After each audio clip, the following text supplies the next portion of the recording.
everybody. How we doing? Welcome back to Between Two Years. We got Matt Hiller coming at us. Hi, Matt. Hey. Matt is, dude, where are you? Talkeetna, correct? Yeah, Talkeetna, Alaska. It's about 100 miles north of Anchorage. Jesus. That's way up there. Dude, Alaska's huge, right? Like, doesn't it take a couple days to drive across just Alaska? But yeah. We're still South Central, considered South Central. We're 100 miles north. And if you look at a map, Fairbanks is another 5 or 6 hours north of us. And Fairbanks is in the center of the state. So, 7 or 8 hours from Anchorage to get to Fairbanks. So, and then from Anchorage to Homer is like 4 hours south. So, wow.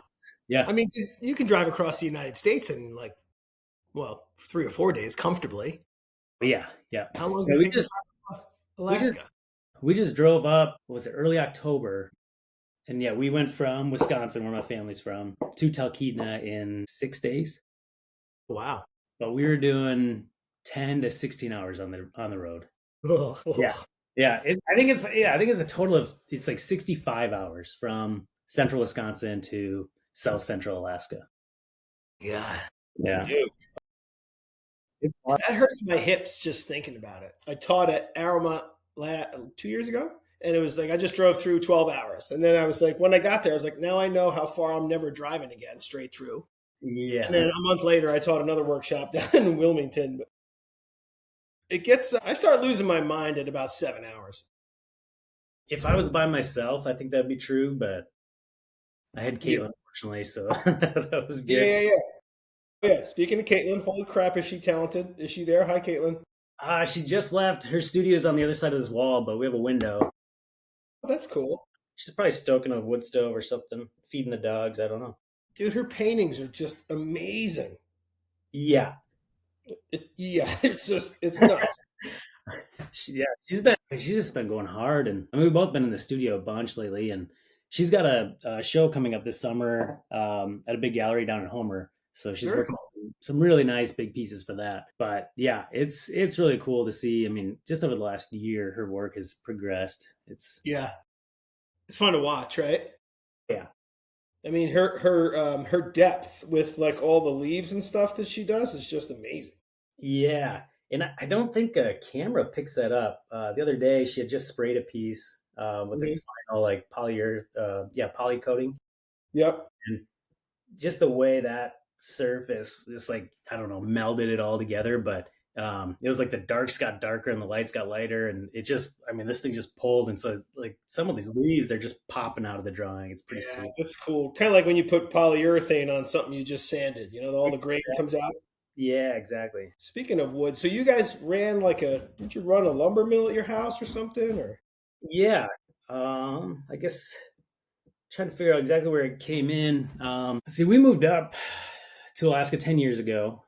I was working at Denali Brewing Company, brewing beer for them for 3 years, and then there's a spruce bark beetle that came through the state and kind of devastated a large portion of the state. Typically, our winters will get cold enough to kill this beetle off, but in this case, we've been having some warm winters, so this beetle just exploded, and it killed like 90% of all the white spruce trees in the area.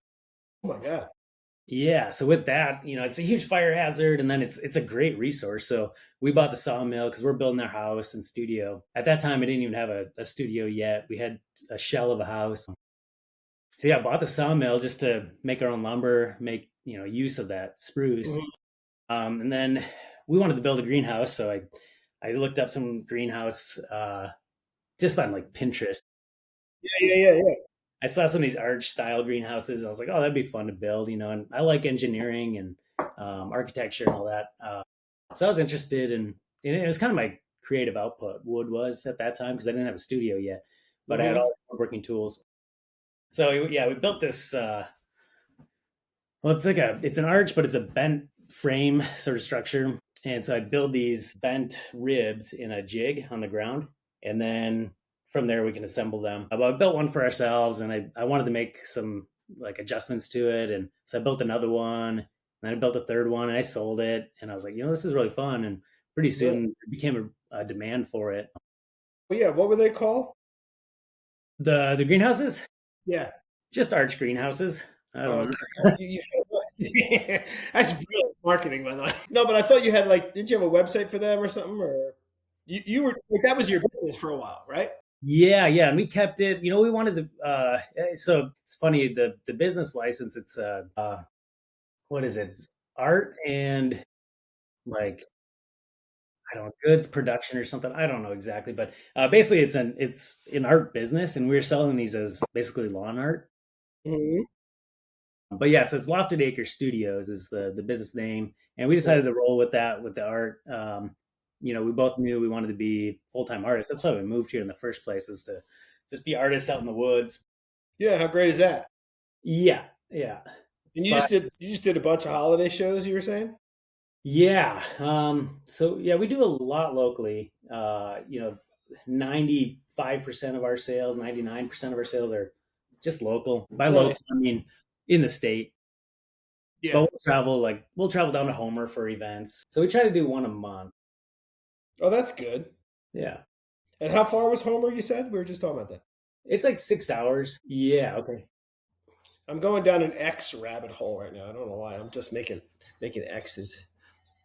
You were doing X's when I first learned about Yeah, you. it all comes and goes. Like I draw a grid, and then I just kind of, and then I'm going to draw over them, and then I got these Mako underglazes, which make like crazy colors. And I can just draw with them. And Yeah. I'm messing with this black clay, Matt, this Umbria, so it comes out. Yeah. I'm jealous of that. Yeah, I love this stuff. So see how the terracid kind of ghosts? I love it. Yeah. Yeah, it creates a lot of depth. And that's a Yeah, huge reason I'm using the red clay too, is any electric kiln, that's I don't know, the only way I can get like a nice depth of, like atmospheric firing, you can do that pretty easily, but yeah. it just seems really difficult in electric kiln to not make flat pots. I'm kind of excited about this Brooklyn Red I got. I was all upset because I used Alfred's clay for a while. You knew that, and then this year I just couldn't get it. The guy said, "Sorry, man, I need to save it for classes and students." And I was like, "What are you talking about? I've been getting my clay from you for 15 years." Yeah. And he's like, "Yeah, nope, I need it." I said, "Oh, okay." So I had to make the switch, and I was all worried. And then, good things happen, I guess, sometimes for a reason. Yeah, totally. So I'm kind of in love with this Brooklyn. And then while I was there, I was like, "Give me some of that black clay," because I just did the Flower City pottery thing. Yeah. There was Sang Moon Park was there. He does those kind of really cool red plates. He uses 266, and I was looking at his. I have one of his mugs, and I was like, "Oh, I kind of love that." We got the box of it, and then made a couple of pieces with it, and all of a sudden I called my buddy back and said, "Hey, can I swap you some of this red clay for some more of that black clay?" He said, "Sure." So I drove up and swapped out 6 more boxes. Nice. Yeah, you make your clay, right? I have it made down in Seattle Tacoma area. Oh, okay. It's my personal recipe, but they mix it for me, pug it. So I just get it in a pallet at a time, 2,400 pounds, and they'll Yeah, ship it. Yeah, they'll ship it up to Anchorage, and so I run down to Anchorage, pick it up, and and your clay is 50/50, right? You said something, or close 65 red art, 35 OM4. wow. So And you don't add any fog to that or anything? no, no, that's why something like this, I'm giving it like a 50% chance of making it. Did you throw that or did you build it? No, I threw it 2 pieces. Yeah, Nice. somewhere. Yeah, somewhere right in the middle is the seam. Yeah, that's a beauty. Thanks. You know what I want to do is I want to because I'm more of a hand builder these days. I got back into just throwing I'm just into this wheel thrown salad bowl, cereal bowl size right now. Just a good size in your hand. I don't know why it's talking to me. So I just threw a whole bunch of them. But I want to have somebody build like that shape you have right there. I want them to build like if you took that and just cut it straight in half down the middle, right? And then laid it on a table, right? I want that. You know what I'm talking about? Like, I want somebody to 3D build that, 3D print half of that pot like you got this way, right? For what? Aha, good question. I want to lay slabs of clay over it and go in different directions with different textures, and then let that get 3/4 dry and go, and then stand it up, and then do another side, and then Yeah, put the two together. So then cool. you got this big pot with two completely different sides. I see. Yeah, I think you talked about that in one of the last episodes. Yeah, that Yeah, makes sense. I But don't think I can do it. I got a piece somewhere. I was doing it with the phone. right, yeah, that Yeah, pink. and, these are things you think of when you're in the shower. So this is the beginning. I'm like, okay, so there's a start. Yeah, That was like, I got to make this more of a belly, and then build it, stand it up, and then build another one and put the two together, and you got a big pot. yeah. I, I I guess. should just throw it. Yeah, you should just make a pot. Even You're like, yeah, I got an idea. How about you just throw it? So much time. I could throw it and then just put slabs on it. yeah, or I mean, just do the bisque mold concept. You could throw it, cut it in half, add a slab, and I mean, or hand build it. You could hand build Yeah, one. yeah, So yeah, yeah. Yeah. I just had to make some more of those butts the other day. Some lady messaged me and wanted some butts, and I was like, sure. I hate making them, but hey, if people want to buy them, I'll make them for you. any idea how many you've made so far? Well, I haven't done a launch in a while. But what I normally do is I'll put like 40 on my website and do a pre-order, and they just go bloop, and I'm like, oh crap! Now I got to make all those things, Yeah, and they're super easy to throw.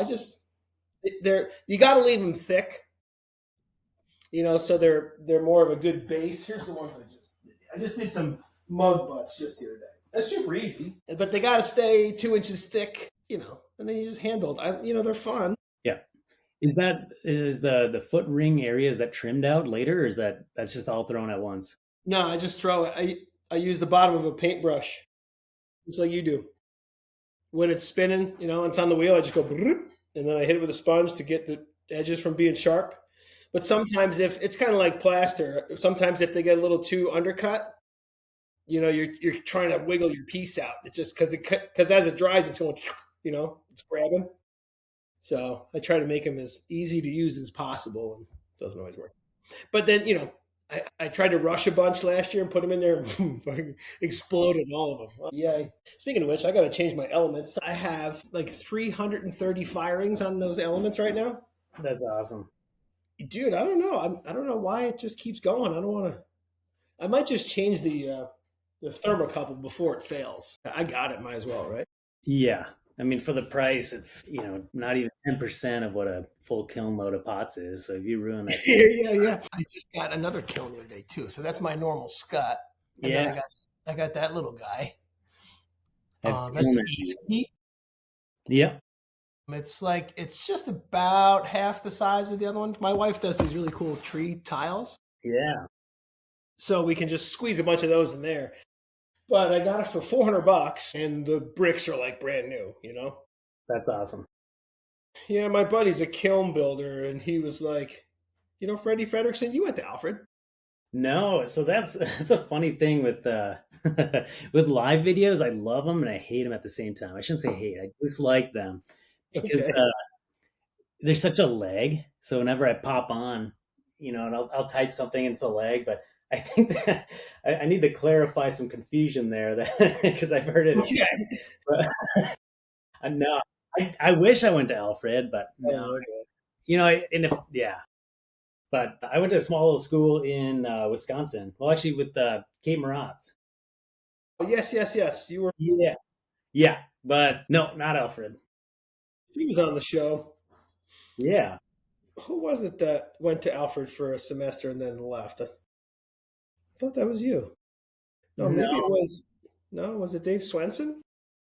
he went. I think I don't know if he got. I think he went for graduate school. I think he graduated from. Dude, his line work is ridiculous, isn't it? Yeah, and then the amount of pots that he's able to put out—that's what's truly mind blowing to me. I I mean, know. his pots are incredible. The drawings are, yeah, unbelievable. But the amount of work he makes is Hawk and Lindsay was on the show. Hawk and Lindsay. They went to school together. He said Dave, or Swen's a ninja, he said. absolutely. He's like a pottery ninja.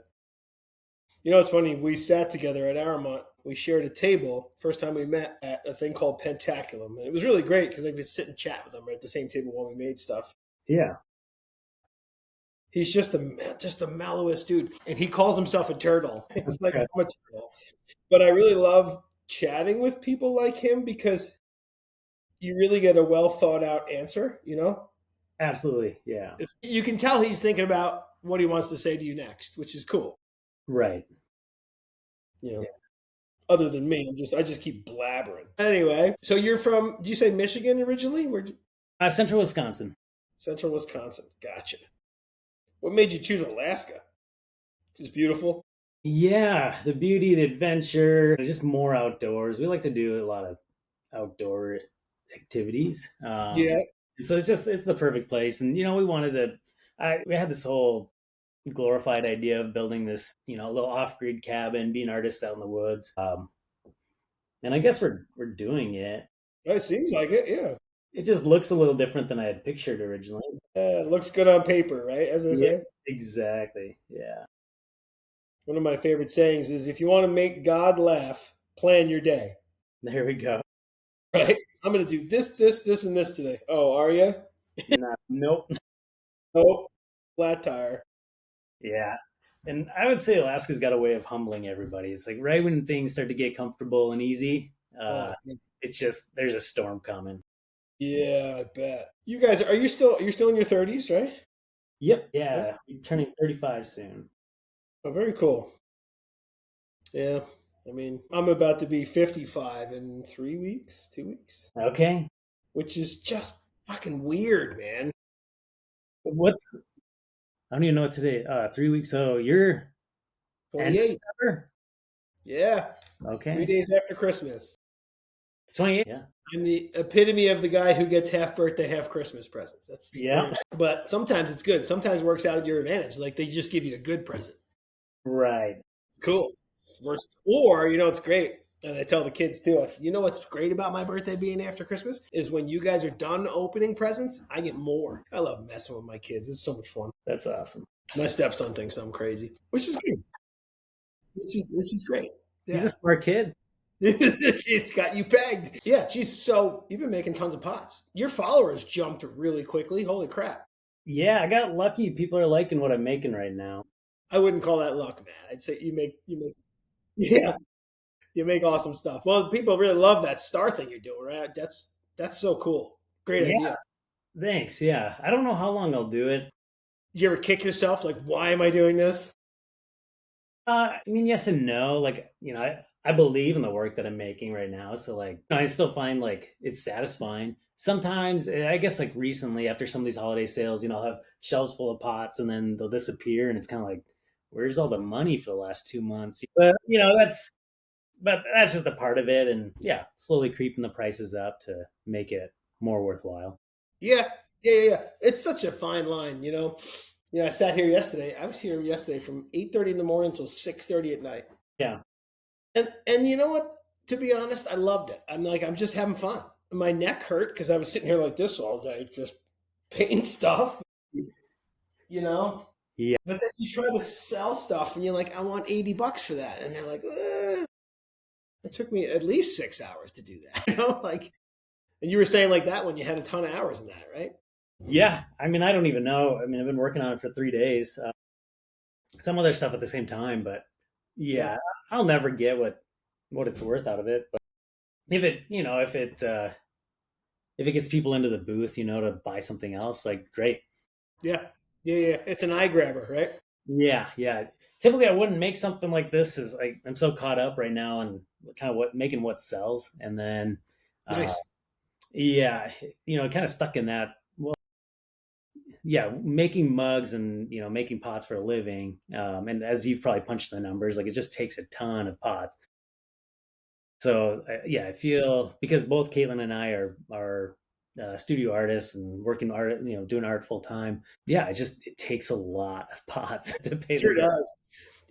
I've been trying to make more. I've always been lucky to where I can kind of just make what I want. I have a Yeah, job, but I totally. want to be more. I want to be a full time potter. I mean, I don't want to work. I'm 55. I want to stop working. You know what I mean? Been working since I was 13, but I got at least 10 more years.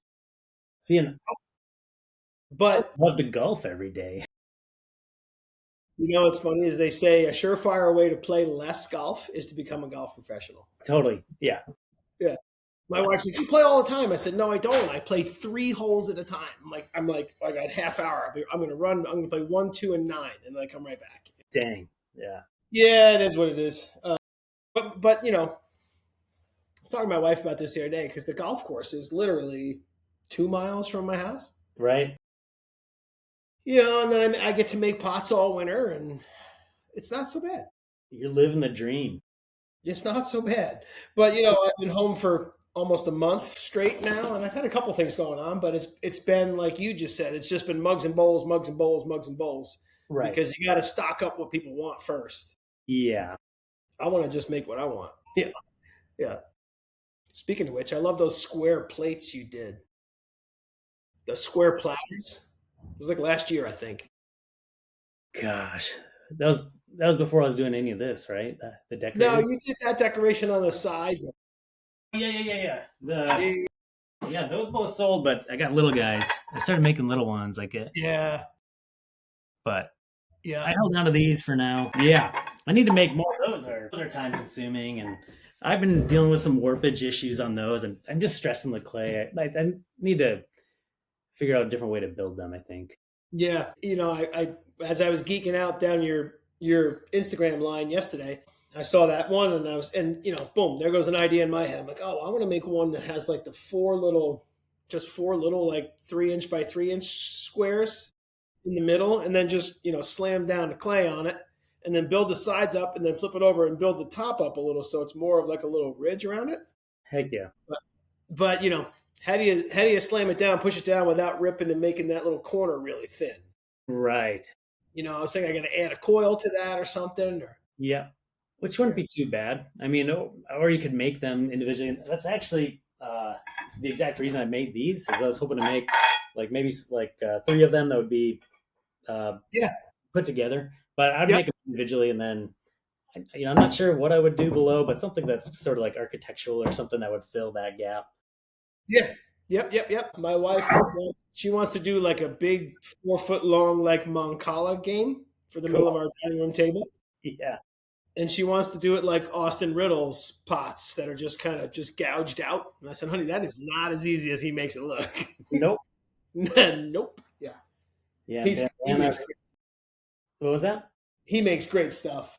Yeah. I only recently found him, but yeah, he's making some pots that I would love to make someday. He was next to me at Flower City. Him and Dallas Wooten. You got pots with Dallas right now, don't you? Yeah, man. That was, just in the holiday craze. I luckily got just a couple of pots out to send to him. I was hoping to send a wood handled teapot, but I didn't get the handles done in time. But so I sent him just 3 or 4 pots. Gotcha. Still got a nice teapot and a really nice platter there. I've been doing these oval platters, and those are lovely. You call them salmon platters, right? Yeah. It really, it came out of necessity for a platter for a long fish, But yeah, I started thinking about that idea when we were fishing on the Kenai for salmon, and I'm stoked with how those are going. We'll circle back around to that because I have that written down about the salmon. We're not leaving without talking about the fish. Okay. Yeah, so Austin Riddle was there next to me. So was Dallas, and then Merritt Metzger. Yeah. It's funny. I was talking to Frank Fisher about that on the show. I was like, oh my God, I just, I stand next to these people with these great pots, and I look at the stuff on my table, and I'm like, fuck, I got to do something else. I don't know, man. I think you need to give yourself more credit. Aren't you always jealous of everybody else's work? I am. I still am, yeah. Yeah. I'm like, look at that guy's pots, man. And I'm like, oh my God, mine look like a 5th grader. Yeah, I guess. Most I act like a 5th grader most of the time. There you go. Hey, they're fitting. What's that? Well, they're fitting. The pots for your personality. Yeah. I like color. I like to cover the whole surface with stuff. I want there to be action. I started doing this kind of line. You saw these. Yeah, those are sweet. These kind of like super textured. So I terracige black underneath them, and then I fire the black on, and then I do a red underglaze over it, and then I sand it off with a Brillo pad, so the black comes through. You sand it after firing?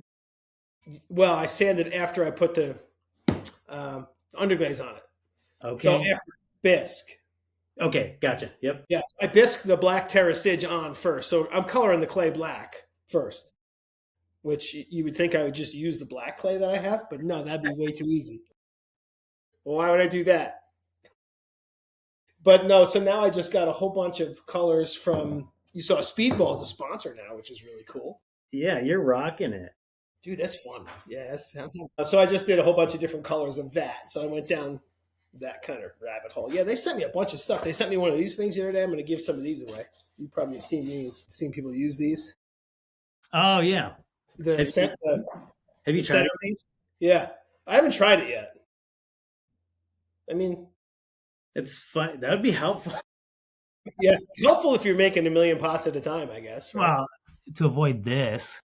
Well, I guess I trimmed through that, but yeah.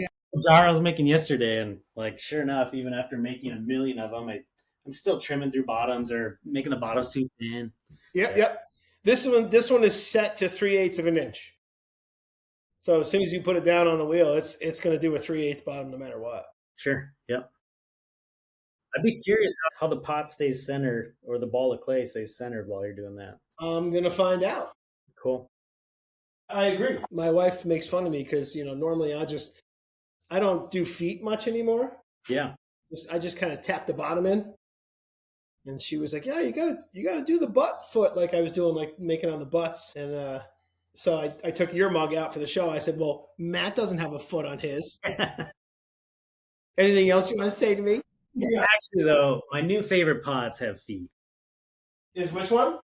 I don't have any here. I'd have to run inside, but I started doing the cups and saucers. And yeah, those are great. I like that tall foot. Yeah. So I did feet on these last couple of bowls because my wife made me feel bad about it. I'm just kidding. So normally I'll just rasp it off, but these I just carve them. Nice. Yep. I just use this tool of death. Have you seen this thing? I've seen similar tools. Anyone ever breaks into my house, I'm grabbing this thing. And I just gouge them. I just carve it. They now have feet. Back to the feet. I think they both have their place. You want to see something? I just made it. I made a little, look at this little lollipop yesterday. Nice. That's cool. I told my wife I'm going to put the words "don't be a sucker" next to it. There you go. We'll see how that comes out. I should do more test tiles because that mug is a test tile, really. Because I'm just trying to see what the green green terracige does on that black clay.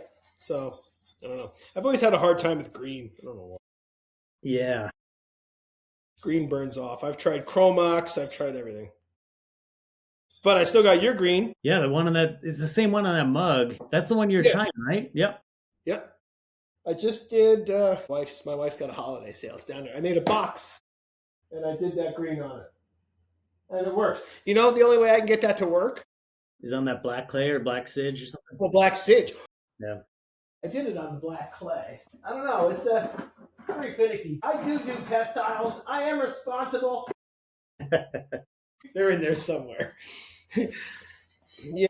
Yeah, I haven't used that glaze in, quite a while now. I think right when you were asking about it, I was starting to not use it very much anymore. It just didn't fit the work.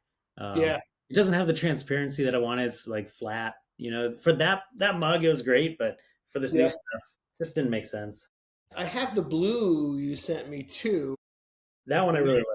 I don't even know what that is anymore. I've put so much stuff into it. It's just bastardized, whatever it is. So you did a couple of holiday sales.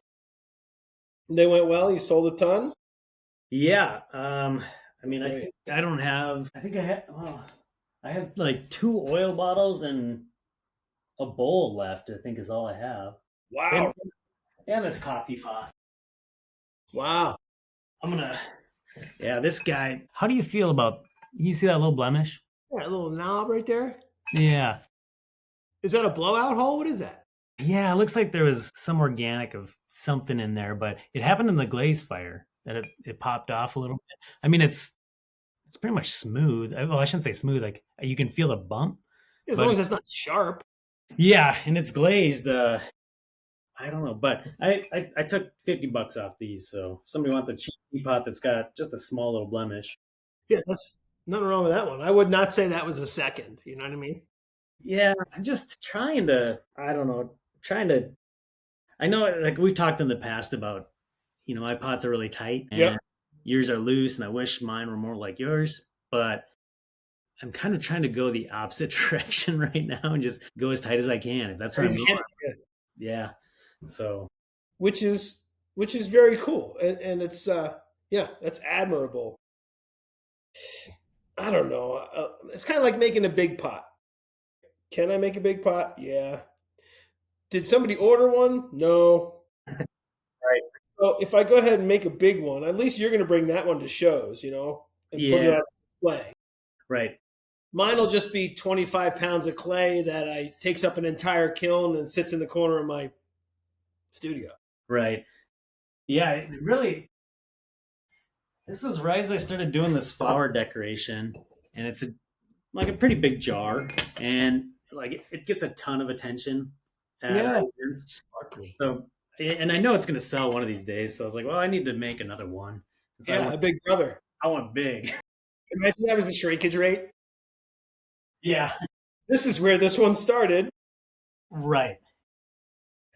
I can't get over that. The shrinkage is just, especially on these big pots, like some of these big jars too. It's As many firings as I believe you and I have combined, you'd think you'd be ready for it still.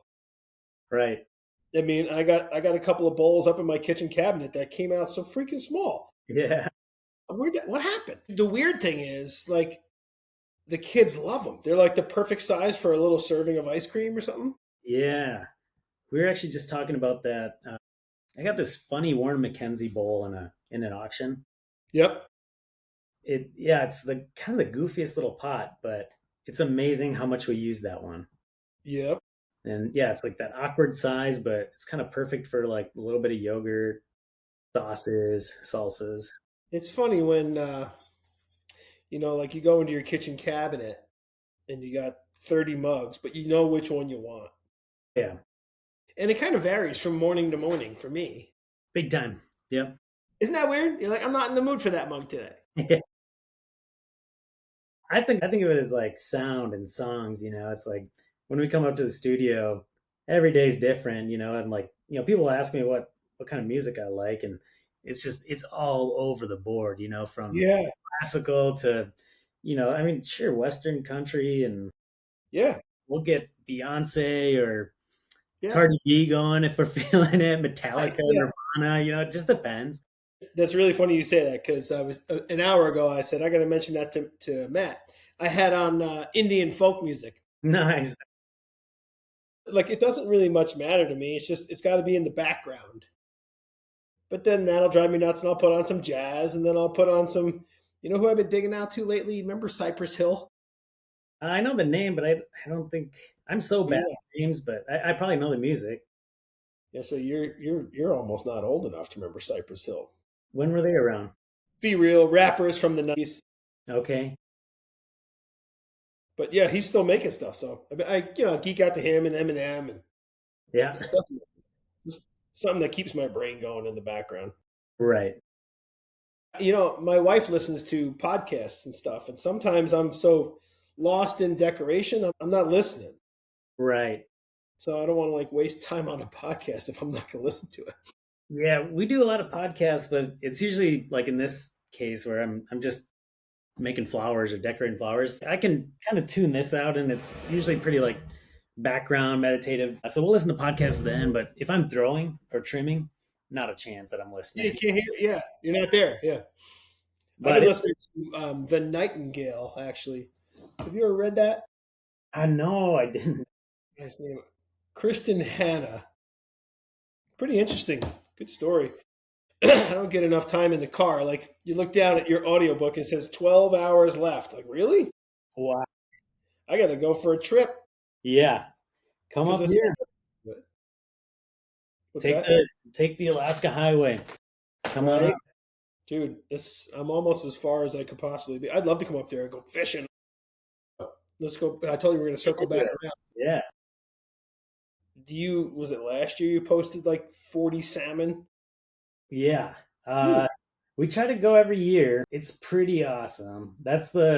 So we don't take a lot of time off, and that's something we're trying to work with. But it's also, we're just getting started with art. So we're trying to find the balance of yeah. staying focused with our business and making good art.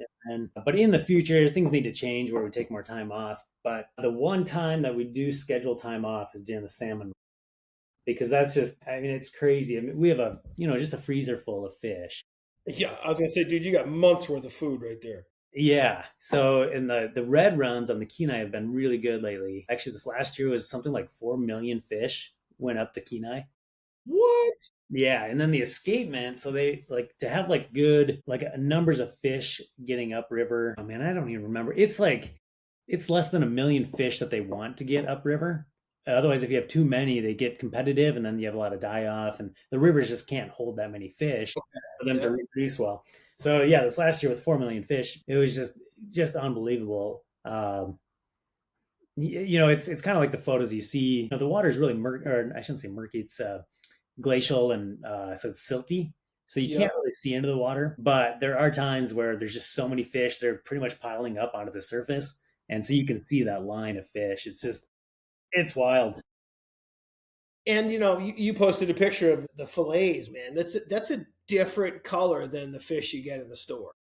Yeah, because you're usually getting farm raised salmon. Yeah, I was watching some story the other day on the news about how the farm raised salmon is one of the worst things you could possibly eat. Yeah, that's yeah.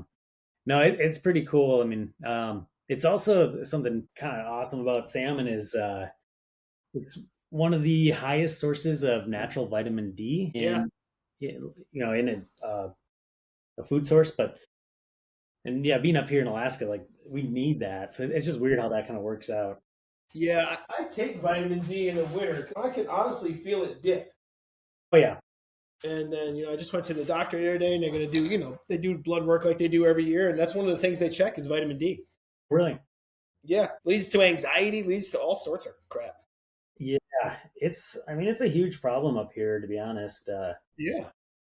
We get such little light, and then when it's cold out, it's hard to go outside. It's a real problem. Yeah. Oh, yeah. You guys get dark real early up there, don't you? Or Yeah, no, it stays 22 hours a day or something, doesn't it? summertime it's great. Like our what is it? Our shortest day is about 5 hours of sunlight. Our longest is 19. So yeah, summer is awesome. Like I love summer. I live for summer here because you can just keep going. I mean, it's all, and then it doesn't even get dark. Yeah. It's Yeah. just It's like dusk all the time.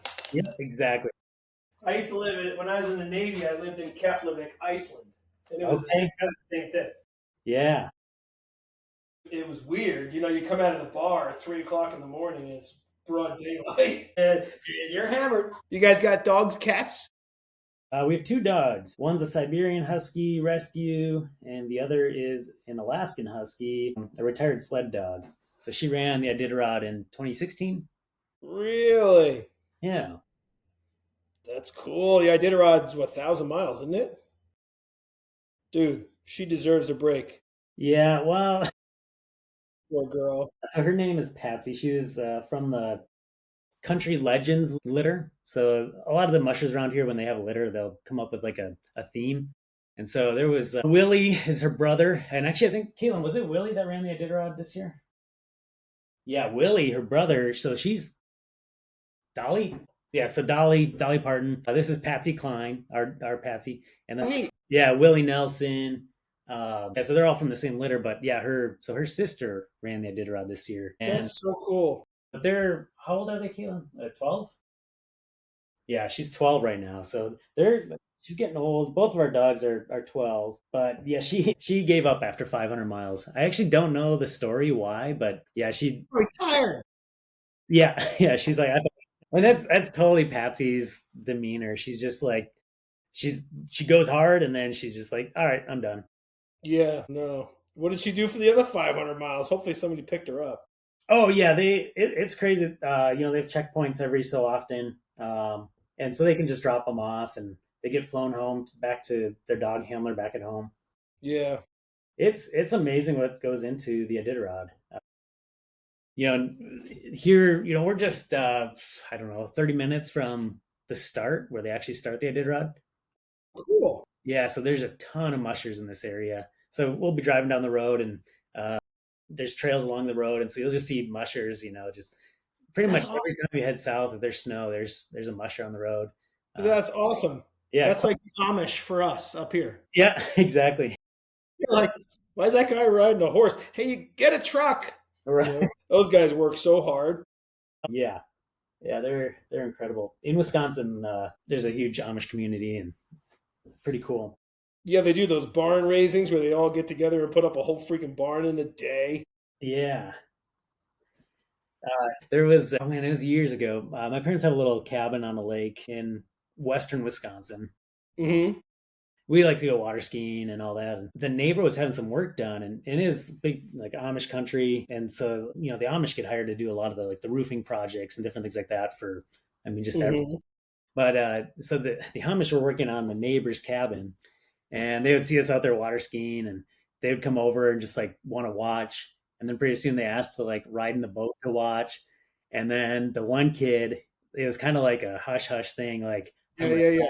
and we're like, go ahead, try it. And Nice. this, like, it was unbelievable. He's probably like, I don't know, 18, 25, somewhere in there. Yep. Strong as a bull. Just a little guy, but just strong. Yep. My dad gave him a whole run through. My dad likes to teach people how to ski, so he's really good at it. he, he failed to tell this kid, if you fall, just let go.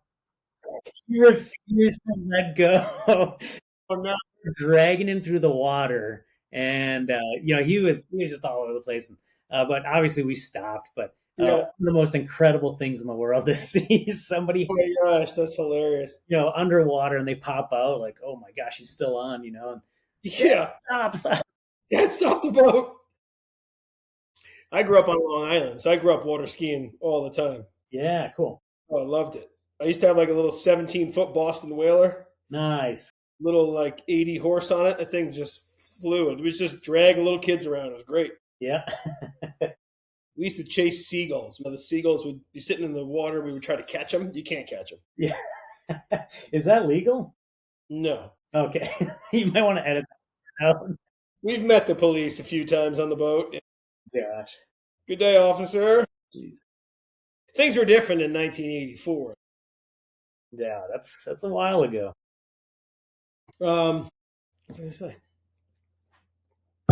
What would you say in the studio? So now that now that you have to make all new stuff because you sold everything, which is a good problem to have. What's your favorite thing to make and your favorite thing to make? To be honest, right now my least favorite thing is mugs. Mm-hmm. Mugs are oil bottles. I do these oil bottles. Like, this is super popular in Alaska because we all go to Costco and we buy the big jugs of olive oil. Yeah.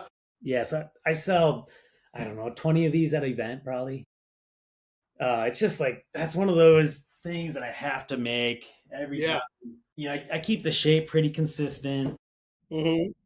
They're hard to throw because they're so narrow, and you can't get your hand in there, so you're using a throwing stick. And so I guess that probably beats out the mugs, where I just don't enjoy them as much anymore. So that's like that days I come to the studio, and it's pretty much me like deciding, okay, I have to go to work today actually. Yeah. Mugs pay the bills, as they say, right? Mugs, oil bottles, and mixing bowls. These mixing bowls have been super popular too. But So I love those. The ones with the big spout. yeah, yeah. Those are lovely. Here's that. And then you put that wooden handle on there too. Yeah, It's those, it's raw clay. oh, that's clay. Yep. Oh, okay. Yeah, so I'll throw a little, just a hollow handle, but Yeah, that's a good size. So is that 3 pounds? I don't even know. I never weigh my clay. I just know it's like, It's a handful. We'll just rip it off. That's a beauty. Nice piece. Yeah, so I'll do these. These are like 4 cups that they hold, and then I'll do one that's like holds like 6 cups, and then Hmm. they'll nest together. But those are, another one where I'll sell 10, 15, 20 of those in a weekend. Nice. Yeah. Those are, but I still enjoy making them. Bowls are they're just fun. Bowls are, Bowls are fun. It's fun to get that inside curve right. Sometimes yes. I leave an inner foot. Yep. Yep. Sometimes.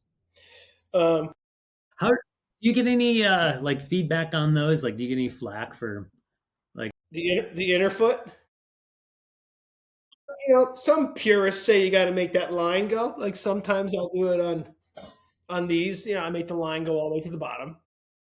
Oh, it depends on the mood I'm in. But I did all of these like that because I had a little matching set. sure. But what does the consumer think? I haven't had anybody say anything weird yet. Like I don't like the bottom. I don't know. Spoon still fits in there. Yeah. Cool. Yeah, it's still functional. My work. I like to toe the line of functionality. Yeah. You're good at that. I like to kind of be on the edge of, do I use this or not? It's kind of like funky mugs, right? Like I have a collection of mugs. I have a collection that I use and a collection that I put up on the shelf. I got two of yours because I got one on my shelf and one I use. You should use both of those. I'll I send know. you. Yeah. I'll I get do you. like this beer. I had a guy build me that mug shelf last year, Yeah. and it's got it holds like 30 mugs. I need three of them. Yep. I need so much more. I Oh, just so we were just talking about making mugs. Sometimes what I'll do in the mornings is before I even get ready to do anything, I'll throw 15 mugs or 16. And then, because they take a day to dry, right? So this way they're just kind of, I can't not do them. You know what I mean? I'm not going to leave the blank bodies there not done. exactly But then after you turn around, you go, oh, shit. right. Yeah. Now I No, got to do all of those. yeah, I do the same thing. I'll be working on something, but I always try to make sure something's ready to go. Like I got these clear plastic bins, and so I just make sure that there's pots that either need to be trimmed or handles put on. That way, if Yeah. I'm not feeling like working on the big jar, I cover that up with plastic and work on handles or something. But it also, I find I'm more efficient if I have clay that's waiting on me, just ready to go. It gets me in the studio right away.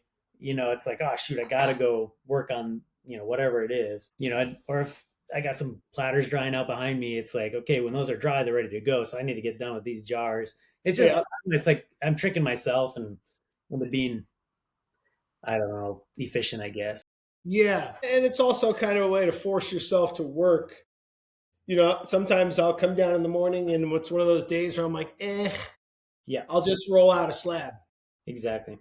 because I'm not going to waste the slab. Or I'll be pissed that I did. You ever reclaim something and then leave it on the table, come out the next day and go, ah, shit. Now I got to reclaim that again. Yeah, and you don't have a pug mill or anything, right? Dude, so this is the invention that just popped into my head. I'm like, I got to tell Matt about that because Matt will make it because you're an engineer. You got cool tools. What was that movie? Fast Times at Ridgemont High. My dad's a TV repairman. He's got a righteous set of tools. One of my favorite movie lines of all time. Do you have a pug? Yeah, neither do I.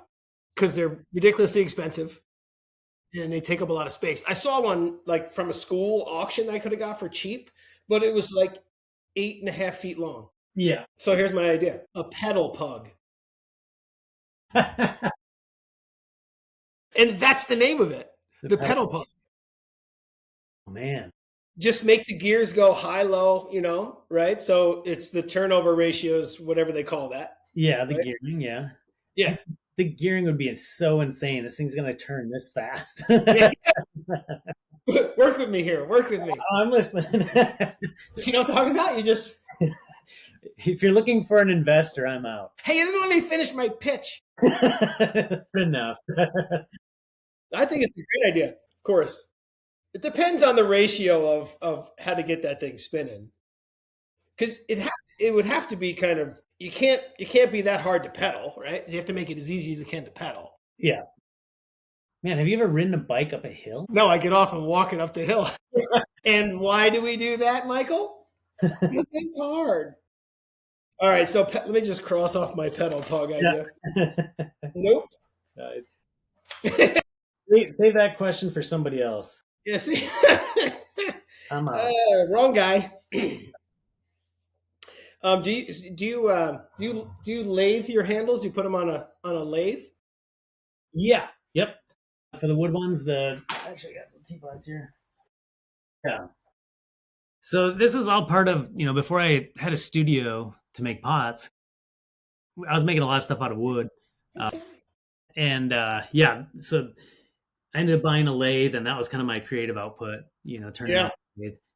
But now I barely get any time on it. So part of the reason of doing the wood handles, and like same with these square dishes, is like I want to use all my woodworking tools, so I made a wooden form, and then Mhm.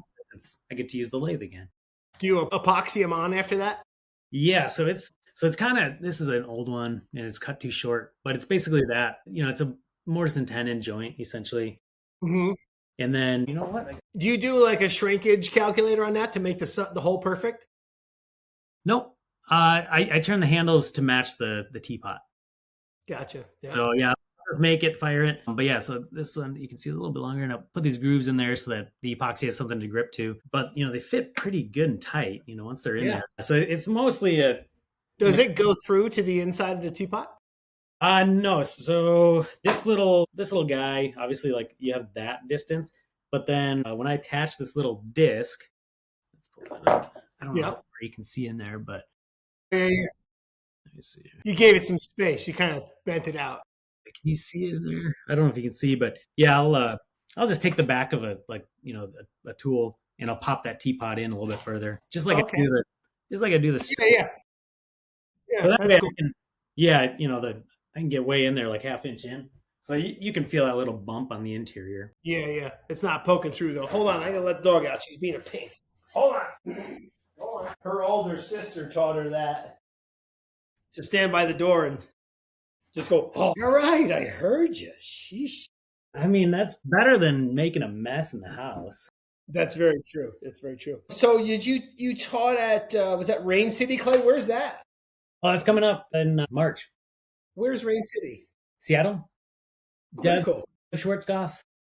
Yeah. Yep. Yeah, so that'll be March. I'm really excited about that. I think Austin Codrier is there, I think, this weekend. Oh, yeah. Yep. Cool guy. I met him a couple times. Met him he was at Flower City. His fiance, I guess, was one of the artists there, Sarah. Nice. Yep. They're opening their own studio. That's going to be Dusty Pants Studio, I think. Dusty Pants. Yep. They just came back from like Paris and Prague. Like they were teaching clay workshops in Paris. That's the dream right there. Yeah, exactly. I'll come teach. I'll come to Italy and teach you how to make pots. Yeah. I love doing workshops. I have 2 more this year. One in Wisconsin, actually, at Ottawa. Yeah, you mentioned that, but I don't know where that is. Neither do I. It's in Wisconsin. Some random farm field somewhere. Yeah, I had Andrew Linderman on the show the other day, and he lives 10 minutes away from there. So he's down by Madison, isn't he? Outside of Madison? Yep. He's a cool guy. He was fun to chat with. I bet. Nice dude. Everyone on this show is great. It's fun. Thanks for being a part, by the way. Yeah. Who else do I got coming up? Oh my gosh. Did you say Doug Peltzman? Doug Peltzman next week. Yep. I got to get Kenyon Hansen. I got to send him a message. Yeah. I sent Adam Field a message, but he didn't get back to me. Okay. Some people just ghost me. Yeah. Which is whatever. My goal is to get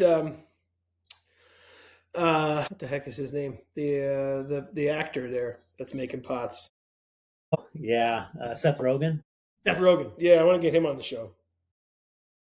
We'll see. If he's not chicken, right? He's a camera shy. Yeah, he's camera shy like me. Well, one of my first episodes last year was Kevin Kowalski. He lives out in LA and he knows him. So I said, I want to get him on the show. He said, I'll shoot him a text. But yeah, apparently he didn't get back to me yet. So we'll see. Whatever. Yeah. So, gonna have kids or just dogs? Man, that's a great question. I don't know. We just got married 2 years, or not even quite 2 years ago. Uh, Yeah. it wouldn't. It doesn't feel Not ready yet. responsible. Yeah, I mean, we're just we don't even have siding on the house. It's just a small little I house. bet. It's not even Tyvek. We don't have Tyvek, so the OSB is rotting right now. So I got to pull the OSB off, and so like we're not even able to take care of ourselves. So I don't think we should. Irresponsible to bring another human into this house. Yeah, Well, that's great that you know that too. Too many people just have kids. to You know, know it's that we're irresponsible. well, I think sometimes people do that and then they develop resentments against the kid. Like, I want to live my life, but I had you, and like, that's the kid. It's not the kid's fault. Right, right. We got three now. My daughter's going to be 16 here in a month. She driving? Not yet. I took her for a drive the other day. I let her drive my car. She's a little nervous. I said, how do you think I felt? I grew up on Long Island. Remember the first time I got onto the Long Island Expressway? It was terrifying. How Everyone was big? doing 80. Because the town. What's the town you're in? Naples, New York. Naples. How big is that? It's pretty small. I don't know. What's the I realize population? who you're talking to right now, right? Right. Yeah. That's population 10,000? I don't even know. Good You're, question. I should. oh, you guys? Sorry. You're 5 or 10,000? I think so. Yeah. Okay, that's small. The high school has the graduating class in the high school is probably 40 kids, 50 maybe. Yeah. And I can see the elementary school from my studio. I can look out the window. It's right there. Yet we still drive the kids to school. Yeah. Like, dude, you could take a sled. You'd be there way faster. Anyway. Crazy. Yeah, so I saw your wedding pictures. Those were cool. Did you guys really ride a snowmobile around? That's awesome. Yeah. After the ceremony, we hopped on the snow machine and we just I put in a little trail to. Well, so we got married down on. Okay, so I should back up. The name of the studio is Lofted Acre Studios, and we're on 5 acres of property here, and Yep. we have like 1 acre that's lifted up higher, so it's the Lofted Acre or Lofted. Okay. And then the 4 other acres are kind of down in some lower lands. It's really beautiful to go down there. Uh, Mhm. it's just thick, dense, and like a foot of moss. It's Nice. super quiet. But yeah, we built a little like chapel building down there. That's great. Yeah, and it was just a small little ceremony, just the immediate family. And then, yeah, after the ceremony, hopped on the snow machine and went down a little trail and just took a little moment, to Yeah. unwind, and then came back and bottles of champagne were popping. And it was Nice. yeah, I love that photo of you two guys coming out of the trees on the snowmobile. but yeah. My sister in law, she's a photographer and she caught that perfectly. Nice. Yeah, that's a beautiful moment. How fun. Two snowmobiles are so much fun, aren't they? Yeah, yeah. So where we live, it's actually the last half mile of our road. It's a gravel road. We're like 7 miles off the highway, but the Uh-huh. last half mile is non-borough maintained. So I do all the snow removal. Just I have a plow on a truck, but then the plowing stops right at our driveway. And if I Yeah. hop onto the snow machine, from our driveway, I can go down to the hill, and there's a big beaver pond, and there's actually a guy. He's like 3 miles as the crow flies, and he'll groom a ski trail on that beaver pond. So it's Oh, like a cool. 5 mile loop, but you can hook up onto there. You can get to the Yoder trailhead, and we can be above tree line in like 30 minutes. So by snow machine, it's probably 13 miles, 14 miles, just to get out into the mountains, and then you're above tree line, and then we'll go another 10 to 15 miles beyond that, and there's some really nice like slopes and a really nice big bowl that's got always got beautiful snow. So we'll go skiing up in the mountains, and it's so essential for getting around. Having a snow machine, um, yeah, you can just go anywhere once you have a good snowpack. Well, yeah. and and these new Scandics, it's unbelievable what they'll do. What's that? The Skidoo makes a machine that's called a Scandic, and it's got essentially it's a super wide track, so it's 24-inch wide track and 150 some inches long. Mhm. it's got big skis, and they actually have ski skins on them. So like each ski is, 10 inches wide or something. So they just float in snow. So you pretty much can't get stuck with these things. You got skins on them, so it's not. It can't go backwards like you're skinning up a hill. They call them ski skins, but they're not like a skin for your like snow For skis. like Yeah. climbing up a hill. No, it's just a plastic piece that gets mounted to your ski on the machine itself, and then it Yeah, just makes it wider so it floats, and I see. Yeah, cool. it just floats better. But no, you can definitely go backwards. You just strap your skis on your back and ride that uphill and go skiing. Yep. Yeah. Well, we'll strap them to the machine, and then yeah, it's great. It's pretty cool. Yeah. Well, especially if you got some good powder. I mean, I live on the East Coast. I live 5 minutes from one mountain and 10 minutes from another. And I used to teach skiing at this one. I Yeah. ran the ski school there for a couple of seasons, and then that got old real fast. But out here it's just ice. They don't call it the East Coast; they call it the Ice Coast. Yeah. Well, I mean, growing up in Wisconsin, that's how I learned to ski. Yeah, rip and They groove.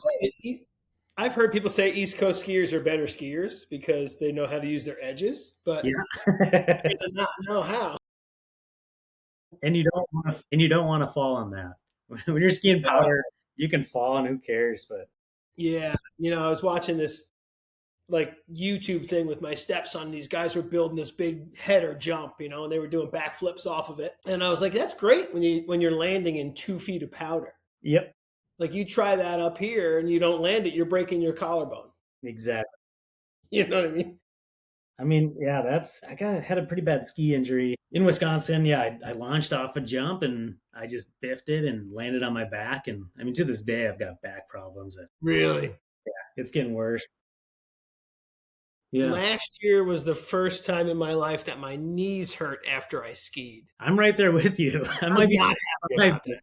I got 55-year-old knees. Dude, and the guy who works at the ski mountain with me, he's like the lead instructor. He says, you could stop skiing like a 9-year-old.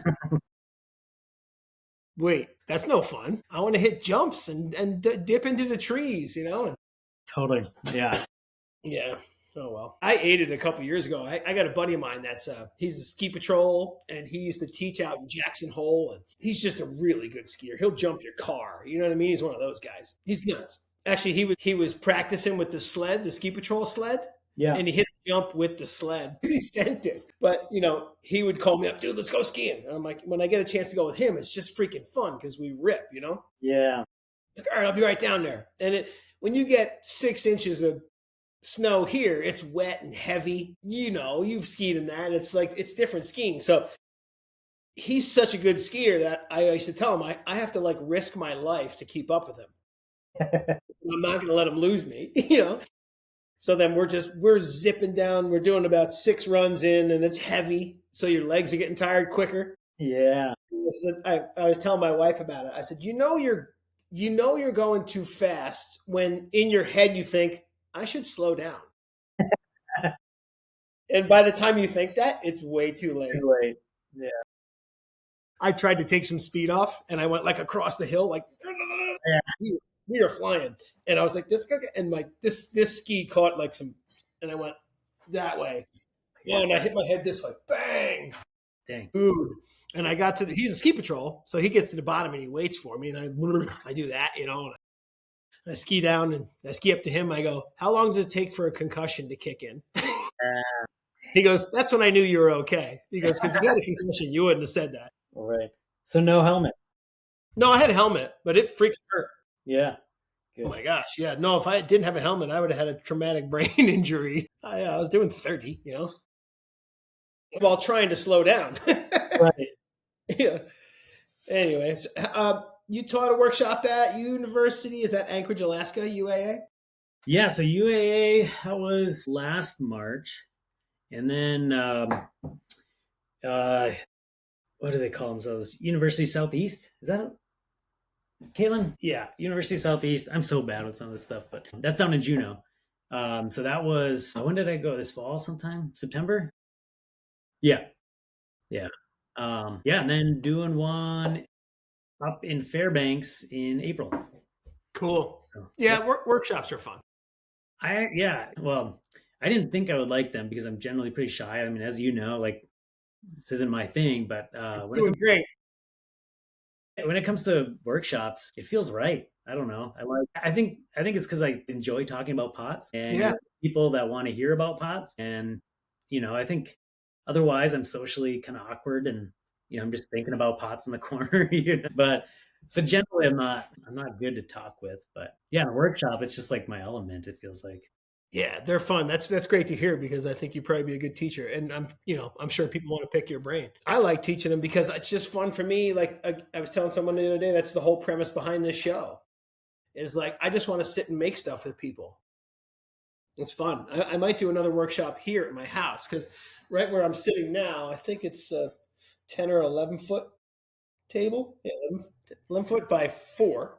So I can fit 5 people around this and we can all just hand build together. So I was thinking, we'll just come to my house. We'll do a workshop here for 4 days. And you stay at the golf course. We have a house you can rent for $50 a night.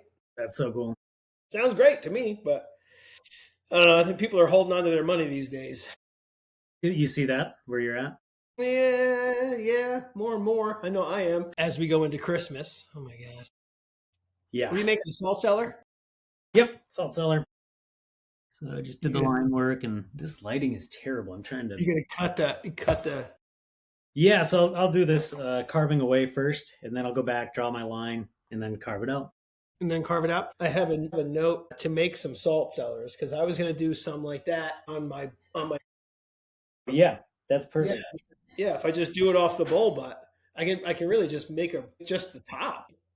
I just enjoy that shape. Yeah, I'm really liking. It's just kind of a really dynamic form, and uh, Yeah. they're really fun.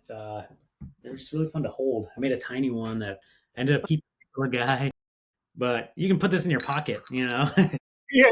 So you said you wanted to tighten up your work. How can it doesn't seem like you can get much tighter than what you got right now. I don't know. I mean, you know how it is. Like you Yeah. can always see things where and honestly, the biggest thing I'm fighting right now is the clay moving in the kiln. So with these bigger platters, I'll get some warpage, and yeah, I don't know. And then like nailing my curves, I think that would be a big one. Mhm. Yeah, I'm not sure. Yeah. Yeah. Well, it's funny you say that. Like people don't understand that. I didn't understand. My first wife was an art teacher. Okay. And she did great paintings and pastels and drawings. They were beautiful, and I remember her drawing one when we first were dating, and I was like, oh my God, that's freaking amazing. Like the stuff your wife draws. You look at that stuff, you go, dude. And they look at it and go, oh, that's terrible. I'm like, what do you mean? So I didn't realize what that feeling was until I started making stuff. Yeah, right. Well, that's cool. You're like, no, that's not. Because they don't see it, you see it. Exactly. Yeah. So, well, I like how tight your pots are right now. Oh, we're almost done. Let's see. That was hard. That was easy. Yeah. Hour and 15 minutes already. Well, what else do I have? And I think we covered everything that I had so far. Oh, where do you do most of your sales? Are they fairs, festivals, or online? How's your online sites doing? I'm really bad at posting online. So I did one online update just, I don't know, a couple days ago, a week ago. Mm-hmm. And it was only like 20 pieces. And I think there's 3 pots left or something. So Mm-hmm. that was cool. But that's the first one I've done in probably a full year. Um, Mm-hmm. yeah, it's really been, like I said, 98%. I don't know, like probably pretty close. 98% of the work I make is, yeah, fairs, markets, festivals. And then, yeah, I sent a few off to these galleries recently, um, a few at shows. But I would like to start doing more online. Packaging and shipping isn't fun, and shipping is kind of as expensive as it's going to get, being from Alaska. And I also struggle, like I like the idea of sort of being a local potter. Yeah. The work I'm making right now maybe isn't the best work to fulfill that like mindset, but um, yeah, I still like the idea of priority with, like people in the state. Mhm. Yeah. You had, I think you posted something the other day about refunding the shipping that wasn't used. Yeah, yeah. It's just not that simple. A refund? Yeah, I mean, just shipping. I found shipping in general be a pain in the ass. Like, I mean just on my website trying to figure out package size and weight, and so I just went a flat fee of $15 for every piece. Nice. That's smart. On a bigger piece, I lose $20. Right. On a smaller piece, I make $3. It kind of even. I shipped 6 pieces the other day, 6 boxes, and it was 90. It came out to $90. I Okay. was like, one of them was 22, and one of them was 11. So Dude, that's crazy because Caitlin, how many did we ship out the other day? Do you know how many? Yeah, how many boxes? We shipped out, yeah, maybe 10 boxes yeah, and it was $212. yeah, So it's crazy. I mean, like the cheapest box I can send is about 16. And yeah. then Well, it's further for you too, right? so even the flat rate boxes, they're starting like a large flat rate now is I gotta keep asking Caitlin, what is it like 20? Oh yeah, what's a medium flat rate? Okay, so $19 and some like cents for a medium flat Yeah, rate. Yeah, and so like that part is weird, and I don't know. It's a constant like struggle of just shipping stuff. It doesn't make sense to me to. I mean, it's yeah, already. I don't know. It feels like a pretty large carbon footprint for the things that we're making, and to add more to it, yeah, there's plenty of people in the state that want to buy my work, but I don't know. I want to have that online presence also, and so yeah. it's a weird. Sending stuff to galleries. I had a solo show a couple of years ago, and they're like, "Well, we want 50 pieces." I'm like, "Oh, that's great." It cost me $450 to send it all. Yeah, I'm like, "Oh my god!" And then they keep 50%. right. Yeah, So I'm like, "Okay, so if I make a bowl and I want $60 for it, you're getting 30, and it cost me 15 to ship. I mean, $15 for 8 hours worth of work. exactly. Yeah. Time out. That does not compute. I don't know. I'm still trying to find out a good way to do it. But you talk about carbon footprint. I have a box full of um, burlap sacks from the coffee. Look, I did my table in it. Look, I see. but that I like it. I shipped a couple of pieces like that. It starts to stink a little bit. It Yeah, makes it heavier though. right. If you're doing Yeah, a flat rate box, it's fine because they don't yeah, worry about weight. It's just distance for flat rate. And that's the only time I'll use them is when I'm doing yeah. a flat rate. I figured that out. I lowered my carbon footprint. It cost me $30. Right. All right, Mister. Well, we're at the tip time in our chat, so I'm excited to hear what Matt Hiller's tip is. Don't be too excited. I have to do two because the first one has been said before, but I think it's very important to reiterate it. And that's just simply make more, make a bunch of pots, make more pots. Not every pot has to be better than the last pot, but it's going to be more informed. But also Mm, with that is repetition. So don't just make any old pot, make the same pot. Like once you like, just stick to one thing. I think like we can be really sort of ADD and want to try all these different things. And I know from experience, like with this body of work, it's developed from saying no to a lot of other ideas that I've had. And it's mm, let's focus on a couple of pots. If you're serious about making pots, you're going to be doing it for 20, 30, 40 years. That's actually a lot of time to explore all the things. So you don't have to yeah, do everything all at once. So take a body of work or a mug and make 20, 30, 40 of them, uh, yeah, and then switch to another one. Like just give that piece. That first one's not going to be the best. So along with making a lot of work, mm, and then throwing every day I think is huge in that, because I know that even if I go to a holiday market for a weekend, I come back to the wheel and it's like, what am I yeah, doing? How do I do yeah. this? The first 3 pieces are useless. Yeah, yeah, Yep. And then yeah, my second tip is buy and use pots. I think it's super important to get other people's work in your hands and feel that pot. Looking at a picture is one thing.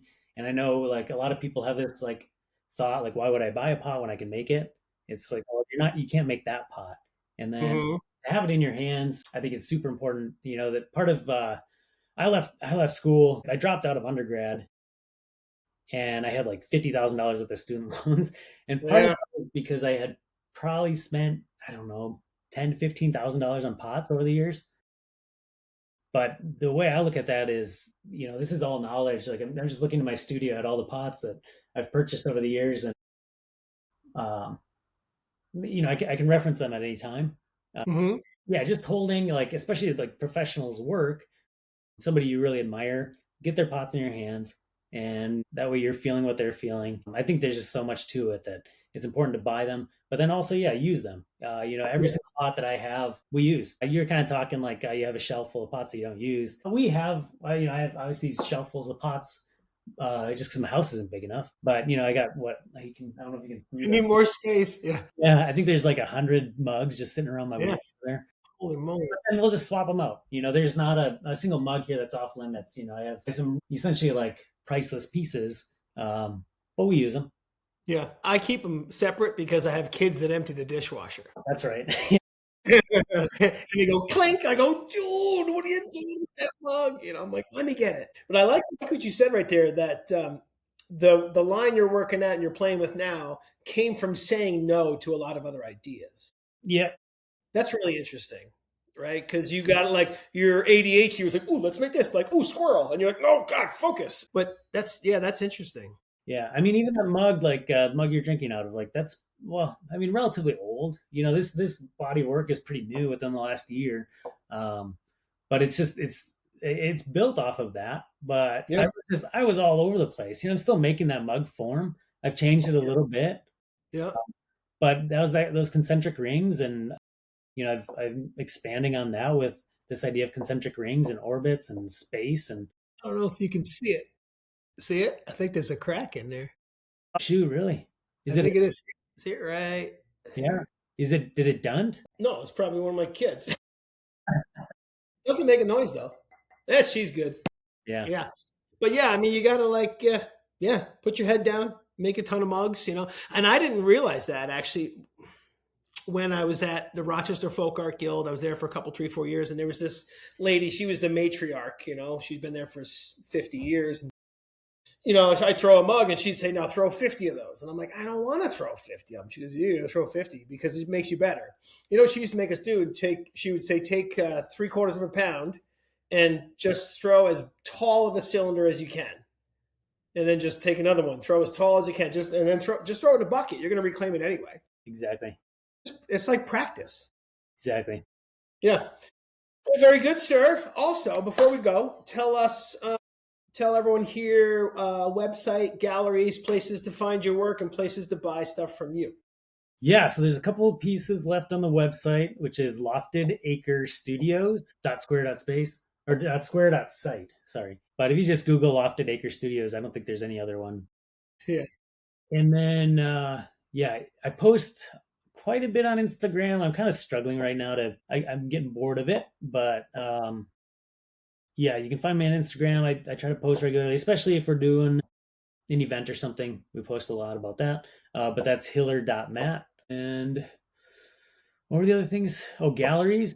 Yeah, galleries. Yeah, I got a couple pieces at Charlie Cummings Gallery, and I'll be sending them a few more for their show, Favorite Foods, I think is what it is. Well, I'm in that one too. It's in like February, Yeah. right? Yeah. So Yeah. actually making some salt cellars right now for that. Mm-hmm. Yeah, so Charlie Cummings Red Lodge Clay Center still has a few pots left from their holiday exhibition. Dallas Wooten, so Wooten Clay Works, has a couple pots left. Art Access, I don't know. Is that what, or Yeah. Art Link? Shoot, what is it? Thanks, Art Access. Yep. Art Access, okay, yeah. But I don't think it's online. But if you're in the area, you could go to that one. I know they have a couple cups left. Yeah, hopefully you'll be seeing more of me. I'll be in North Carolina next May, in May. So Cool. Sweet. Yep. Sweet. Have a bunch of work. You're only 12 hours away at that point. Yeah, exactly. Okay. We're getting closer, Matt. Are you going to Ensika? I want to. I have never been to an Ensika. Dude, they're great. I know. That's what I hear. I really want to. I'm gonna try really hard because I think it's their 60th, right? Oh, I don't know. That's a good point. I have a feeling you'll be at them pretty soon because I think I'm going to do a demo for one of the companies. And when you do a demo for them, they pay for your tickets. So I was like, cool. Yeah, I'll show up. Yeah. So you'll be doing my name into that mix. Yeah, somebody pay for me. Yes, you pay for me, I'll show up. Sure, but I think it's perfect timing because I think my neighbor just showed up to pick up her pots I glazed for her son. So perfect timing. Cool. That was awesome, dude. Yep. I appreciate you. Yep. I can't wait to hang out with you. I love your pots. You're the coolest dude. Say hi to Caitlin. Thanks. Yeah, appreciate you having me. Yeah, man. And we'll talk again on Instagram, I'm sure. Cool. See ya. Yeah. Bye, Lofted Acre. See ya.